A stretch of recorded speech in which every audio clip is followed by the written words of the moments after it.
एक समय का बात है, एक आदमी ट्रेन से कहीं जा रहा था। उसके पास कीमती हीरो की पोटली थी।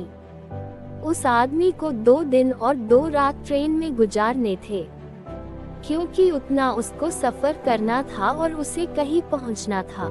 सफर के पहले ही दिन एक चोर की नजर उस आदमी के हीरो की पोटली पर पड़ गई। अब चोर ने दिमाग लगाया और एक बड़ा सा बैग लेकर उसे आदमी के पास जाकर बैठ गया और उस आदमी से मीठी मीठी बातें करने लगा। चोर ने सोचा कि रात में जब सब सो जाएंगे तो मैं चुपके से उठकर उन हीरे को चुरा लूंगा। ये सोचकर चोर बड़ा ही खुश होने लगा। जब शाम का वक्त हुआ, 7 या 8 बज रहे थे, तब चोर सो गया, क्योंकि उसे रात में जागना था और हीरे चुराने थे, इसीलिए वो जल्दी से सो गया। जब उस आदमी की सोने का वक्त आया, उस आदमी ने चुपके से अपने हीरो की पोटली अपने बैग में से निकालकर उसके पास जो आदमी सोया था उसके बैग में डाल दी। और उस आदमी के पास कौन सोया हुआ था? वह चोर ही सोया हुआ था। ये सब करने के बाद वह आदमी आराम से सो गया।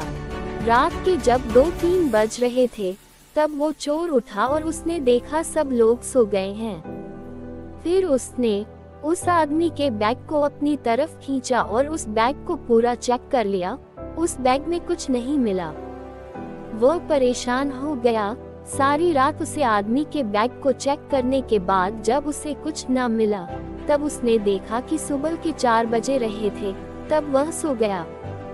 उसके सोने के बाद वह आदमी उठा। उसने अपने हीरो की पोटली उस चोर की बैग से निकालकर अपने बैग में वापस रख ली।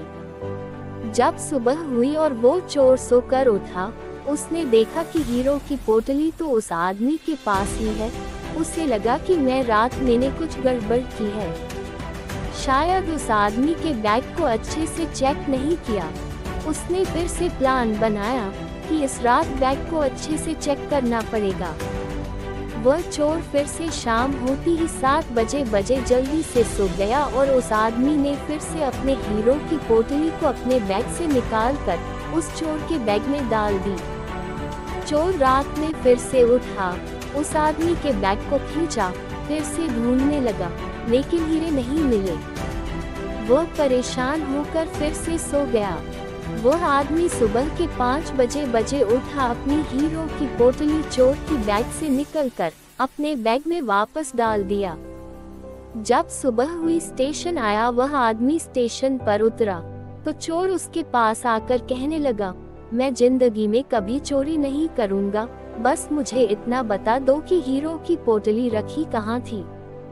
उद्धरण चिन्ह। उस आदमी ने कहा, अरे मूर्ख, तू अपना सुख दूसरों की तरफ ढूंढ रहा था। अगर तू खुद के अंदर जाता तो तुझे सुख जरूर मिलता।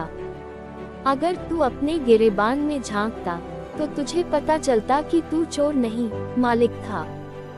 वो हीरो की पोटली तेरे ही पास थी। दोस्तों, इस कहानी से हमें बहुत बड़ी सीख मिलती है। हमेशा अपना सुख दूसरों की तरफ ढूंढते रहते हैं और बहुत से लोग हमारी जिंदगी में आते जाते रहते हैं। कोई हमें सुख देता है तो कोई हमें दुख देता है। बहुत से लोग ऐसे होते हैं जो अपनी खुशी दूसरों पर निर्भर कर देते हैं, जबकि अगर आप खुद के अंदर झांकोगे, अपने खुद के गिरेबान में झांकोगे, तो आपको किसी चीज की कमी महसूस नहीं होगी।